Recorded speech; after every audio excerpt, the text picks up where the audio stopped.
Hi, and welcome back to the Pop Podcast. We're here again with yours truly, Dr. Teran. But guess what? We have an amazing guest. We have someone that is not only going to talk to us today about the craziness in the workplace, but we have as a guest Chantel, who is the founder of Harmonious Work Life. Please join me in welcoming Chantel. Thank you for being here. I Absolutely. Thank you for having me. For sure. I am so excited, you guys. You know that during this series, we have been talking about just us women as we come off of a month of talking about servant leadership. And so I know that there are some things that when it comes down to servant leadership is added on to us women as far as pressures and just dealing with the emotions of wanting to give our all in our heart. We want to talk about also having harmony in the workplace when sometimes it gets to be really tense. So being a woman in the workplace can mean many things to a lot of different people, but being in a business role may lead you to be overworked and out of sorts. So Chantel with Harmonious Work Life, thank you for being in here to help us figure out our mess through this craziness. How are you? Absolutely. Excellent. Excited to help. So, for all the things that go on in the workplace, please, before you jump right into it, tell us a little bit about yourself, how you became the founder of Harmonious Work Life, and some of the things that just helped you reach this place of harmony in workspace and even at home. Yeah. So honestly, for me, the journey always starts out, I feel anyway, is like trying a whole bunch of different things. Some people, I think they do have a early onset career of I'm going to be this in the world, and they're able to drive towards that. But if that's not your path and you didn't, enter into something where it was a very clear path forward on a very straight and replicate, like something that you can replicate easily, then you've probably done what I have and a lot of other people have, which is tried a whole bunch of different things and then always feel a little bit like you're behind, and then try something else, and then you got to try to like get there faster. And so for me, what I was doing is, I've always had such a passion for travel, and so I was living and working in other countries. And then, I kind of finally hit that moment where I was like, oh, I should settle down and get a real job or something, right? Like, what is that even? And so, that's really when I hardcore hit it on the corporate career path. But my background is in high tech. And this was back when, I was the only female in my computer classes. And so it wasn't a super welcoming and comfortable environment for me. And I had to learn my own way within that, and how, what could I bring and what unique skill sets were going to highlight where I wanted to go.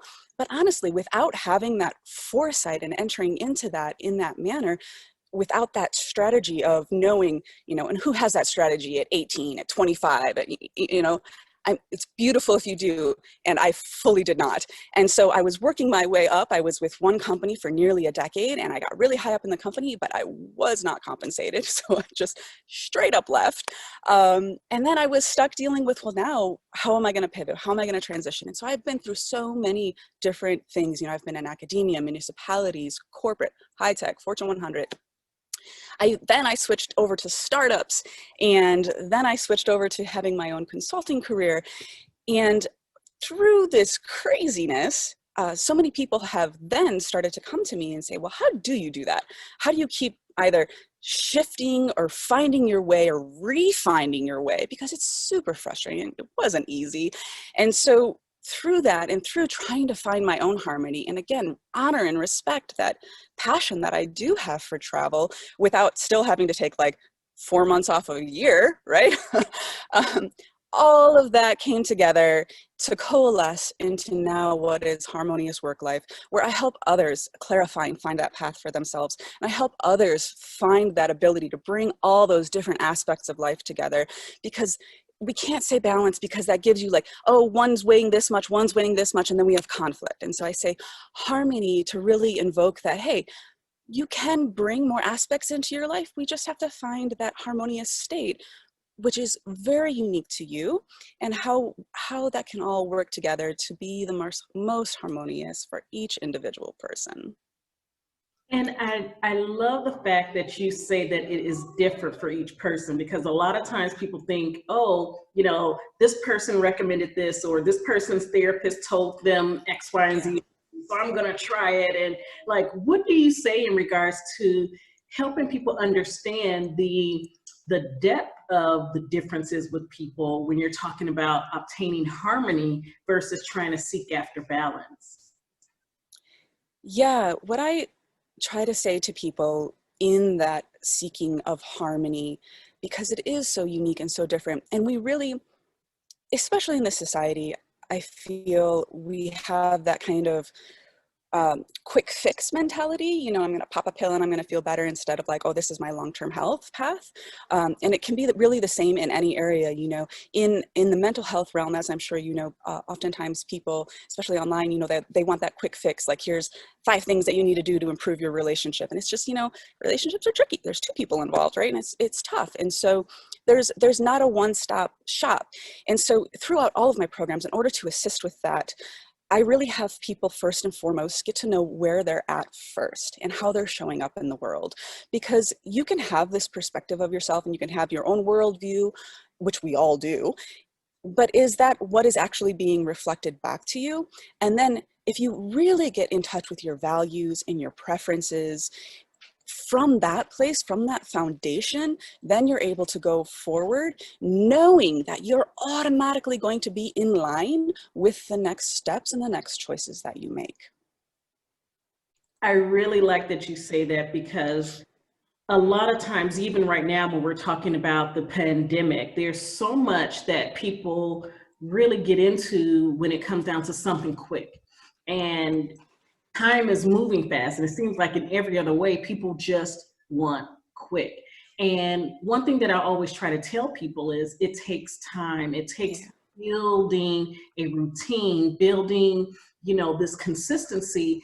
And a part of that is recognizing the lifestyle and the necessity of including it in every part of your day. So I know, like you were saying, you used to be in high tech. Like, what were some of the things that you learned about the differences in the fields and the transition that had to be, in some ways, built internally, like an internal driver, if I could say it that way, to maintaining harmonious living? Yeah.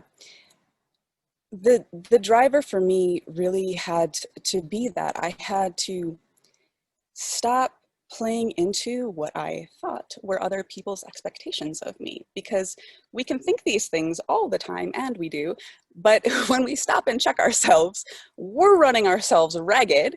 And is this really the goal that we're driving towards? So that's something I really also am firm that people align themselves towards, which is, especially in the workplace and especially during this difficult time where we were all thrust into this remote setting and we're all learning in a different way to engage in what was our work environment, or we're taking this time to transition and decide where we want to take our work next. What's happening is that sense of servitude, of that sense of I'm fulfilling this, I'm doing all of this.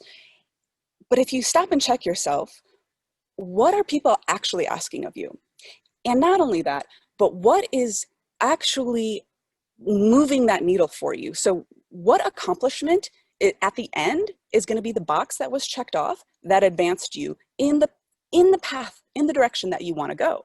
Because that's what we're not asking ourselves. And I actually just read another article, I think it was in the New York Times, on this, of the differences in this environment right now between men and women working in this remote setting, in that necessity that women have to, oh, now I've got to go clean the house and take care of the kids and support my spouse and work full time.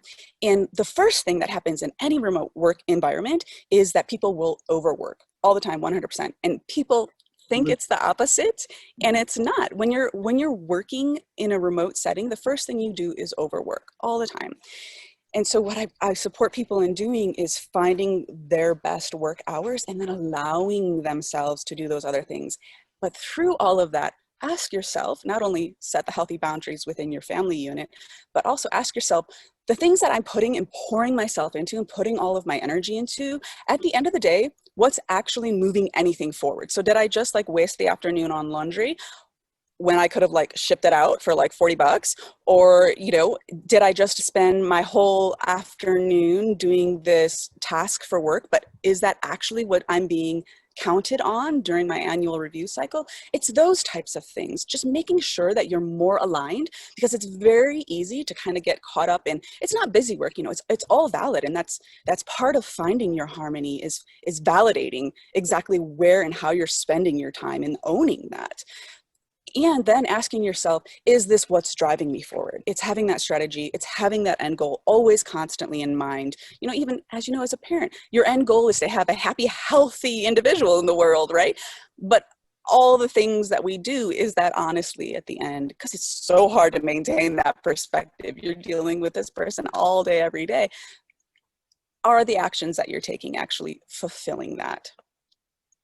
And I like that you say that, as far as like even setting realistic expectations. And I know that, just like you said, we put a lot of pressure on ourselves and we're trying to do 50 million things, and whether it's in the remote workspace or even in the actual workspace and work environment where we would normally think of the office to be, we are always going and going and going. And I know I used to be guilty of it myself, of really believing that I was a master, and I used to say this all the time, and I feel so silly about it now, but I used to say that I was a master multitasker. Yeah. But then there were things that it was like, it was too much. It began to be too heavy on me, and it began to be something that ended up working against me when I went for self-care. Because even though we may tell people, especially those that are busy and that usually have a lot to do, to put it on your schedule, put self-care on your schedule. But then it was like,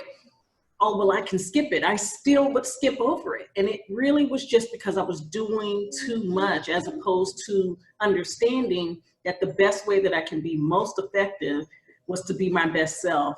And being my best self was living in a space of harmony and not trying to be on this self-imposed rat race, sort of. You know, it was really coming to the place of recognizing that this is not good for anybody. Regardless of how much you think you're doing, you're probably not performing your best in that situation, right?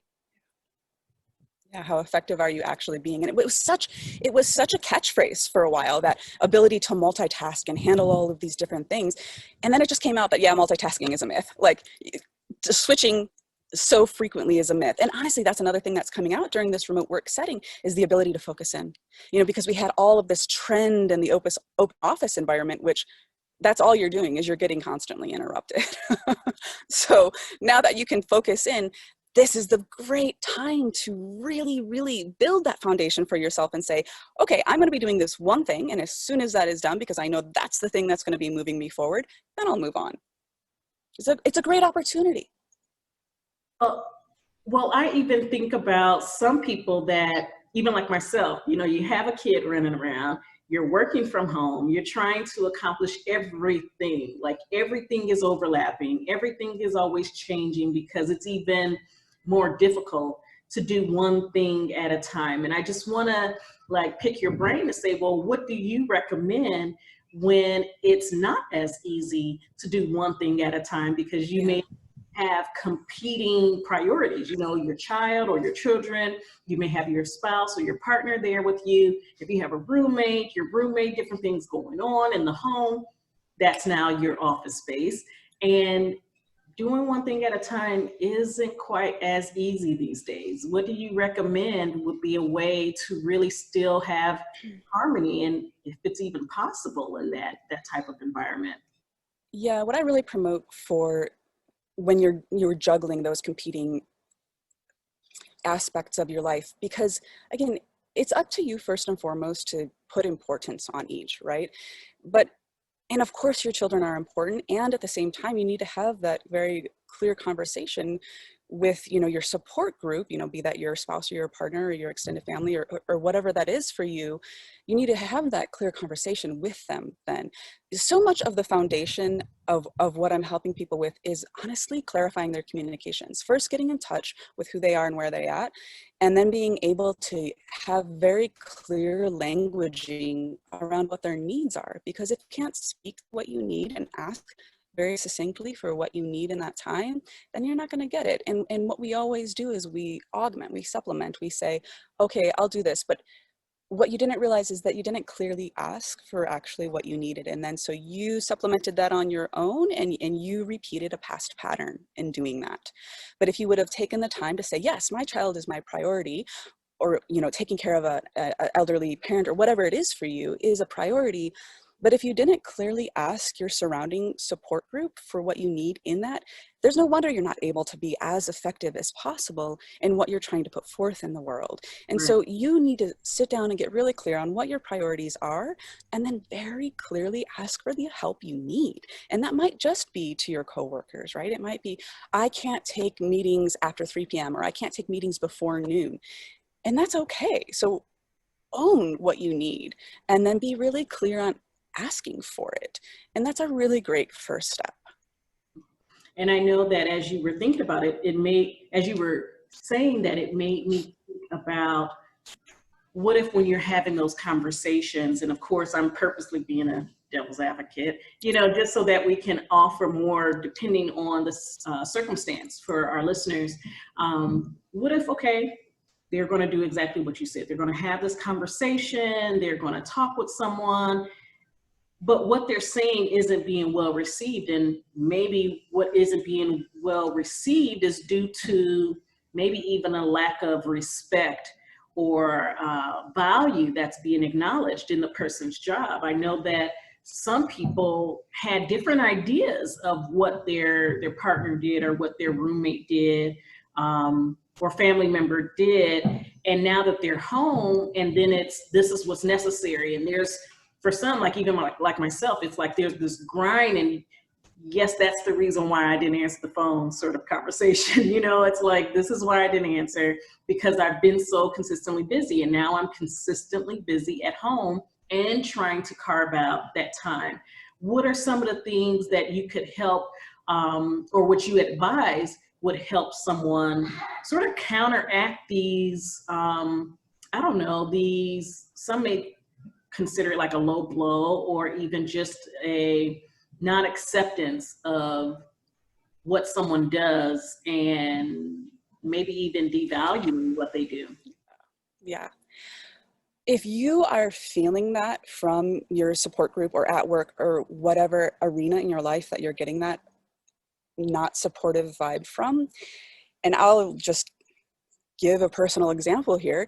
I have been able to transition throughout the majority of the last 2 decades in my career to primarily work remote. And there's so many reasons that I needed to do that for myself.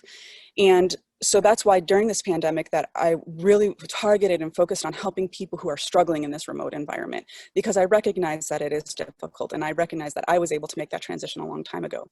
And the thing that came up for me all the time, and this is terrible, from like my closest loved ones, like my friends and my family, straight up don't think I'm doing anything. Like literally I'm not working. It's not, because you're home. I'm home. And therefore I'm just, on the couch eating chips or something.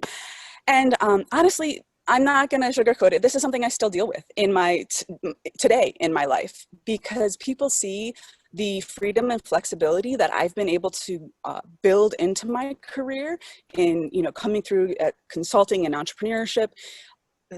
Because when you have more ownership, there's a couple things that are happening, right? When people don't understand it, they might not respect it just because they don't understand it.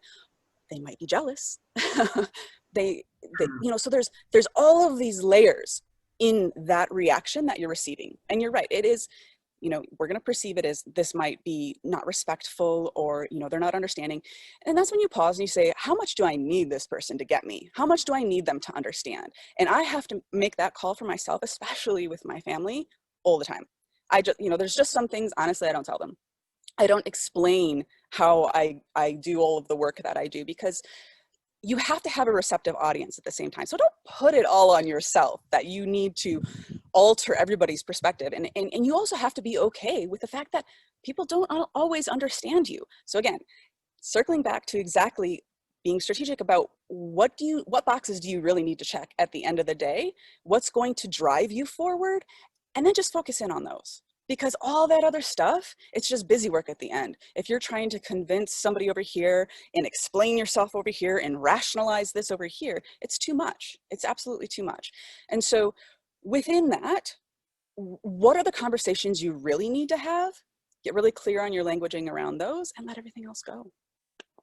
I know that one thing that you said as far as like getting clear on the communication, I know that some people, it's even a challenge to communicate that. So sometimes it may be good to, you know, practice with someone even. And even though this isn't the, you know, the premise of what we're talking about here, but sometimes in order to obtain and get to a place and even stay there when it comes down to harmony is being able to communicate. And I know that you were saying earlier, like, be able to communicate what you need, be able to speak to people and let them know that this is what you need, this is something that isn't helpful, and it's not something that, you know, you'd want to put into the box of, oh, well, I'm complaining, or I don't want to rock the boat. It's no, you really need to speak up in order to preserve yourself. Again, this is a podcast where we talk about pursuing peace, and peace and harmony definitely go hand in hand. And you have to be able to communicate. And if you have trouble communicating that, there are resources out there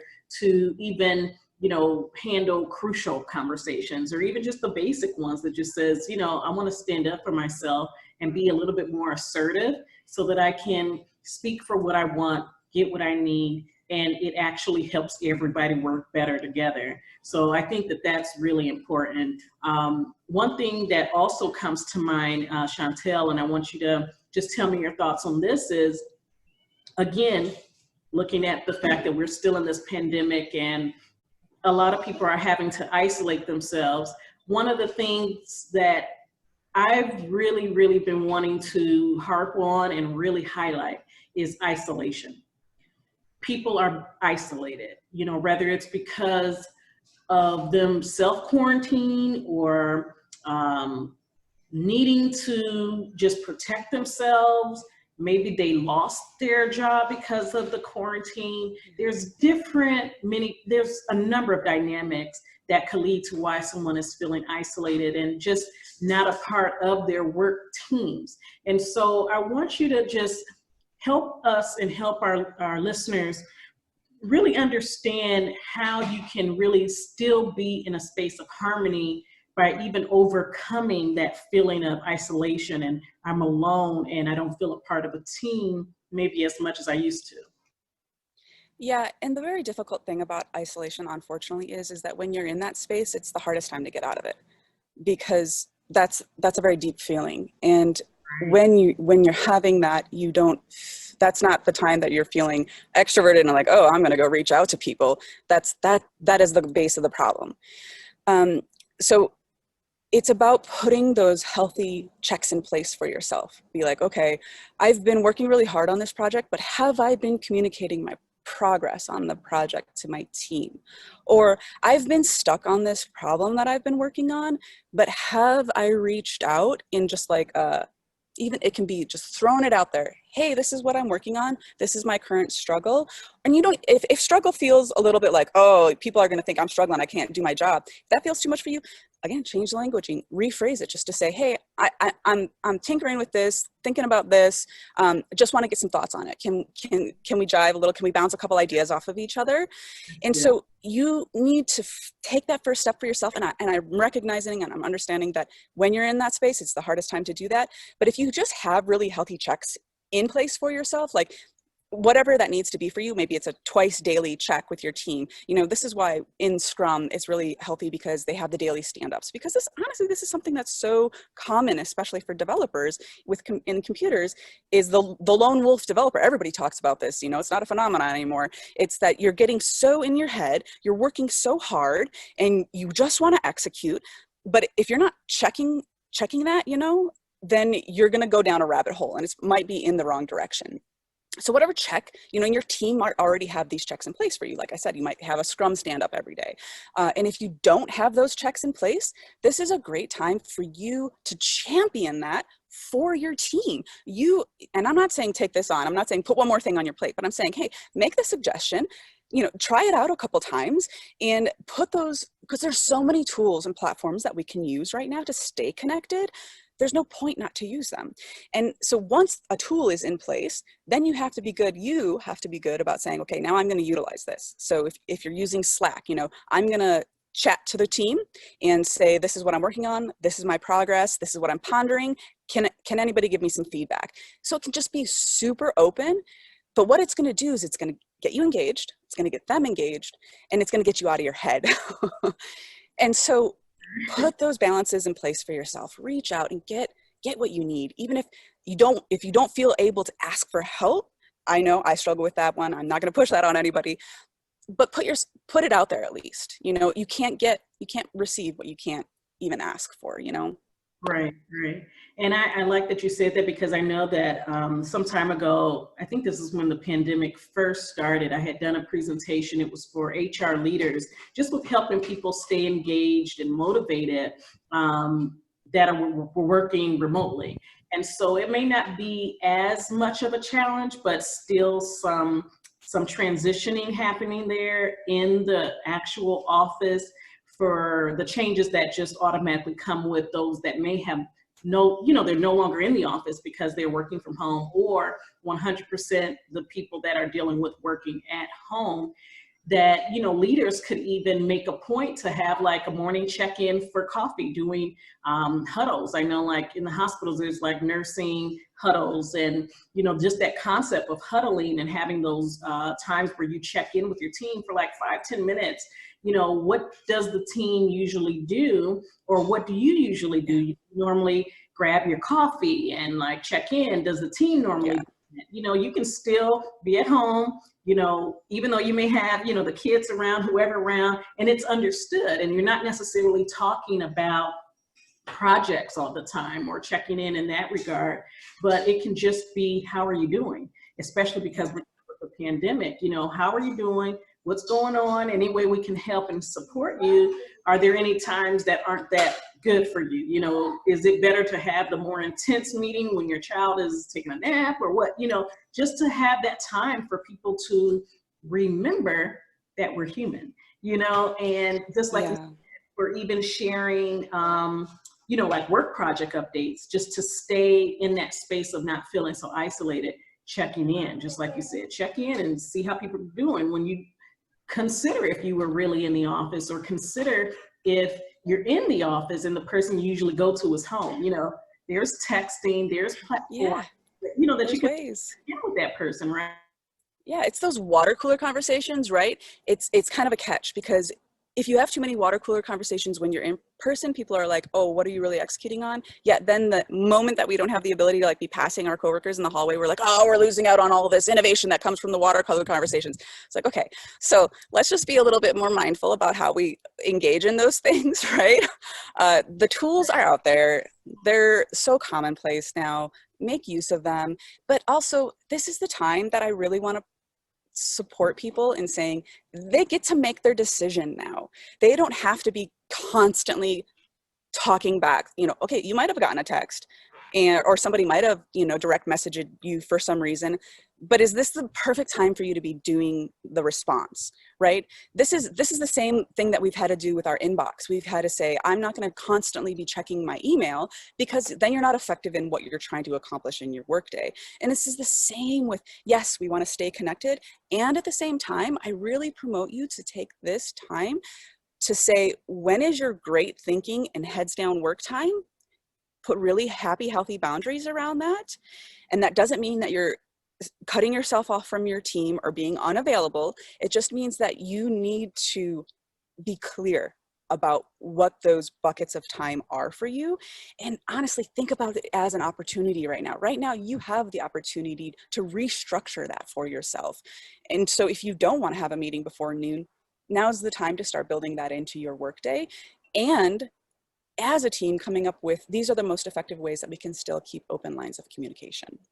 Absolutely. And I would even throw in, and I want you, if you have any thoughts on this, to expound on it, but these are even those times where if you normally would get distractions from taking your breaks, your 15-minute breaks, your full lunch time, these are times where you can do absolutes. Like, no, this is when I can take a break and talk. Or if someone texts you or messages you, depending on what platform you're using, and it's like, hey, can you talk? And if you're busy, you can say, yeah, call me in 10 minutes or call me in 15 minutes. And even throw in, just like you said, when you are at your best. When are you at your best? For me, it's like, I'm best before 3 o'clock. After 3 o'clock, it's like, you may wait for me to get some more coffee or a snack, and then I'm back with it, or after, and so it's like really optimizing those times. I don't know if you read it, it's this book called When, W-H-E-N, and it's about even optimizing when in time, like within your day, when you're most productive. And that's a little bit of what you were talking about. Yeah. Most productive, and setting up, okay, we need a strategy meeting, if possible, and if everybody's on board, here are my availability, these are my available times, and they're when I'm most optimized. Or this is when I have my 15-minute break, and during my 15-minute break, I might be doing mindfulness, or I might be doing some deep breathing just to reset in the day. It's like, what are your thoughts about that? Because I'm like, yeah, you can really, really optimize your time nowadays.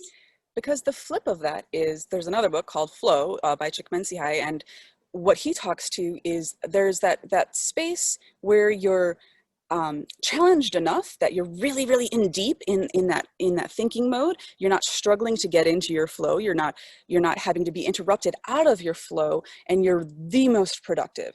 But we so often don't find that for ourselves. And in one open office environment that I was working in, when they found out about this book, I told them, they actually got these little markers for your desk that you would flip, of like, I'm available or I'm in my flow, which meant if you saw somebody was in their flow, you keep walking. And so we have to recognize that those were the existing problems in the workplace. And so let's take this time to set up healthier parameters around that. This is an opportunity. It doesn't need to be, oh, we're missing out on this, or we don't have this. It can really be the time that we find when is our good time, that we do be in our flow, and we own and honor that. This can be that time. Absolutely. I love that. And I love that you said, parameters instead of boundaries. Because boundaries can be tricky for some people. Right. Some people that can be a trigger. For some people, it's like, that sounds sort of harsh. But no, it's all about having space, having parameters, and putting space around protecting your time, protecting your space, protecting your harmony, so that you can truly reach that space and give it a fair chance. I think, like you said, we've had breaks before, we've had time to ourselves, but we never really protected it. We just figured, work culture wise, you just keep pushing. And the more you are the yes man or yes ma'am about everything, the more of a team player you are. And the best team player is someone that is stable, someone that is filled with all that they need to do a great job. And you can't be filled if you're always giving and giving and giving and multitasking. So much of you is gone, as opposed to what needs to be there to really execute and really execute at optimal levels. So, and if you don't honor your time, other people aren't going to either. True. So that's even in regards to teaching people how to treat you, how to support you. Because again, just like Chantel said, you really do teach people how to treat you. You do. And even in this space of work, if people know that you have a boundary, like I used to even know people that they would normally take a walk at this certain time. They would normally eat lunch at this certain time. And it was neat because it was like, I really respected that they honored their own time for themselves. And and you didn't bother them, you respected that. And that is something that each one of us can work towards. Again, pursuit of peace. How do you make this pursuit as you go along, all the golden nuggets that you pick up, that they actually are sustainable and they're more of something that becomes a lifestyle as opposed to just something to do in the moment. You know, once the pandemic is over or once this stressor has passed, then you're back to normal. No, we're talking about harmonious living, right? This is what Chantel is talking about. And, you know, we just have to do it. It's really, you know, no Yeah, I option. mean, if you think about it, who put this structure in place, right? What, we all just adhere to the 8 to 5 mentality? Like, so ask yourself the question. Take this time to ask that question. And what you probably find is you created this yourself. You know, I know, like, even when working in the federal government sector, it's really like required that you take your 15-minute Yeah. break to your lunch. But I've like suggested to people like, hey, let's take a quick lunch together or let's take a quick break together. And they're like, oh no, I can't do that. And I'm just like, well, why? Well, I have so much to do. But is 15 minutes really going to Yeah. make a difference? Like, you really need to take this break because then you're burned out and it's taking you a whole hour to do something that probably would only take 15 Yeah. because you're drained and you're stressed out. And that's not Yeah. anybody, your team, yourself, your supervisor, your reputation, none of it. You're not living harmoniously at all. And that's the first thing that people let go. And, you know, oh, I'll sleep less, or, you know, and it's the pattern too that's being perpetuated. You know, is your boss sending you messages at 10 o'clock at night? You know, don't respond. Don't perpetuate the pattern, right? Make your own choice. And yeah, we don't have to be playing into something that came before us. Right now, you can pause and then decide exactly what parameters you want to go forward with. And that actually brings about a point that I may have made in prior podcasts. And it's really of taking this opportunity of the pandemic as a true opportunity to slow down. A lot of people are moving slower. A lot of people are providing more creative ways of doing things. The work environment is in a constant ebb and flow. So it's like all you have to do really is just sort of stick with communicating, stick with what you need, stick with sharing that. Talk to people, whether it's friends, colleagues, a mentor, a coach, a therapist, whatever, someone to just bounce ideas off of to really begin to identify what works for you. Because I think that's what's going to ultimately be the best bet.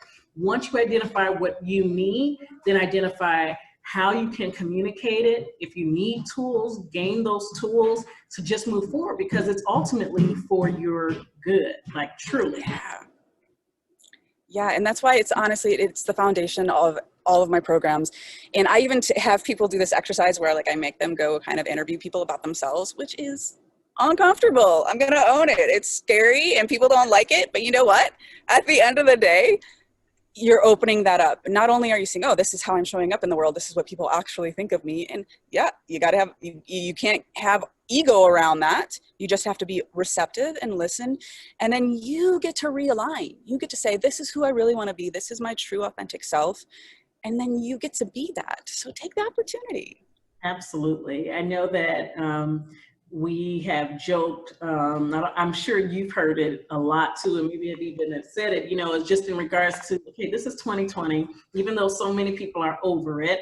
This started out as, oh my goodness, the glorious year of 2020.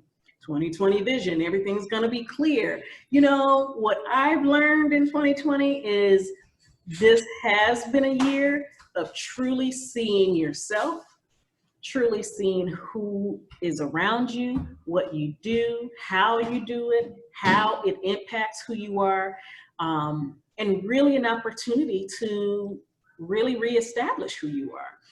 Reestablish who you are also in regards to what do you want in life? What is your purpose? What are some of the things that you need for yourself?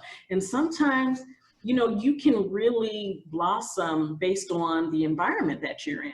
And if you are able to focus in on your, as I call it, your circle of influence versus your circle of concern, and you sort of get out of all of the drama that's at work. You get out of the drama that's at home, and you really get to this internal space with yourself where you're like, you know what, this is what I can do for me. And then you take that seriously, respect it, honor it, and be very intentional with doing something about it. What do you think, Chantel? I so agree, because again, if you're not the one respectful and honored towards you, you can't expect that of other people. And yeah, sometimes we do need somebody to make the example for us. You know, you can have a really good engagement and be like, oh, I finally feel heard. You know, you can walk out of a meeting and be like, I really felt heard there, and people took all of my ideas.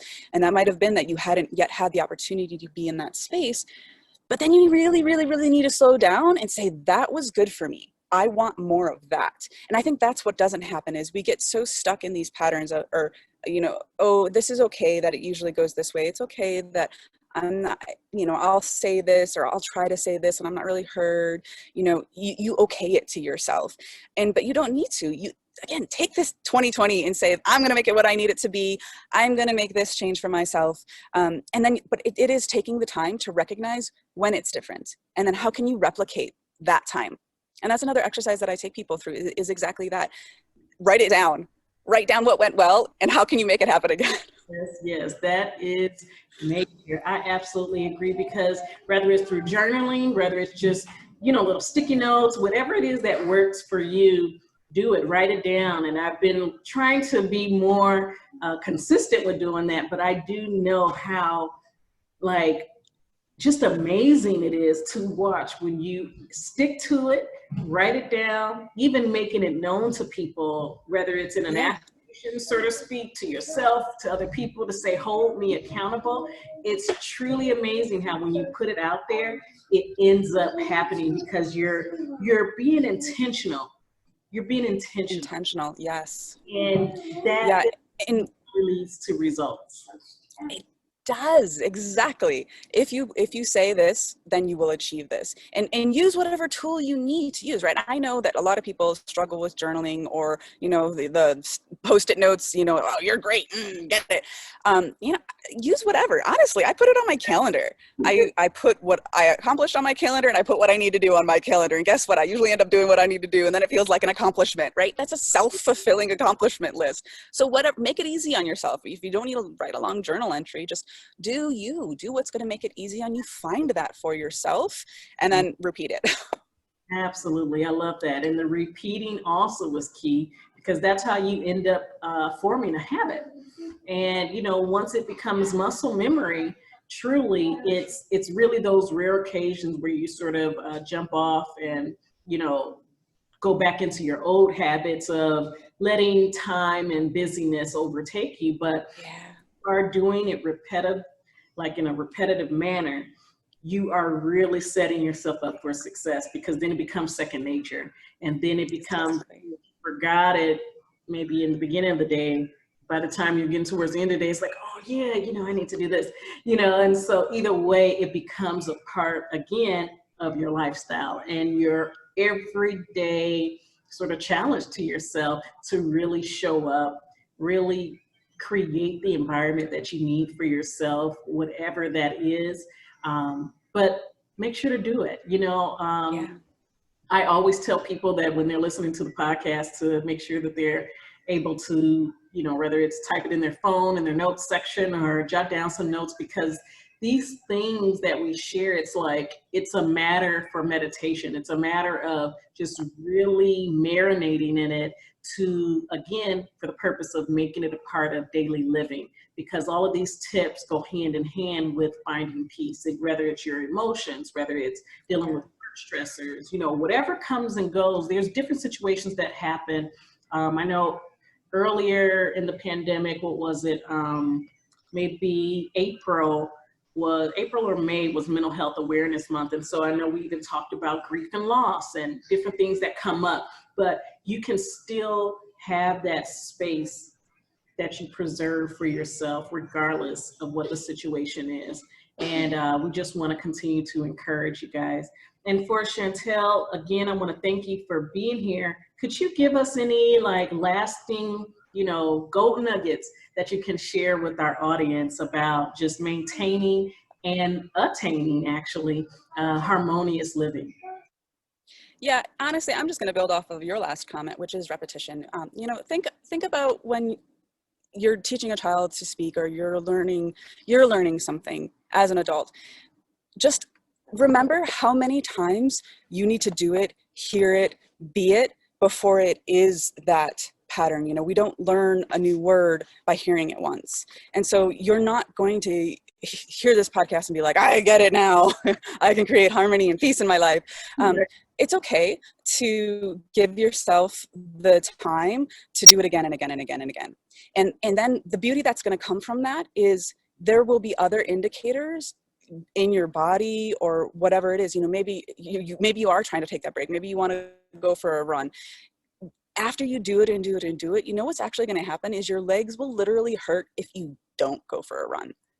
And so recognizing that you need to repeat it long enough that it is some type of either mental memory, muscle memory, it's an automatic, but that's why you want to be repeating those things to yourself, that you do want to be a pattern. So don't, again, if you're constantly diving in and saying, hey, I'm going to be the do all everything multitasker, that's what you're repeating to yourself. That's where you're placing your own value. So realign where your value needs to be, be very strategic about how to get those, how to achieve those things, and then realize that the more times that you're able to achieve them, the easier it is going to be to achieve them, and the more sense of satisfaction that you're going to have every single time.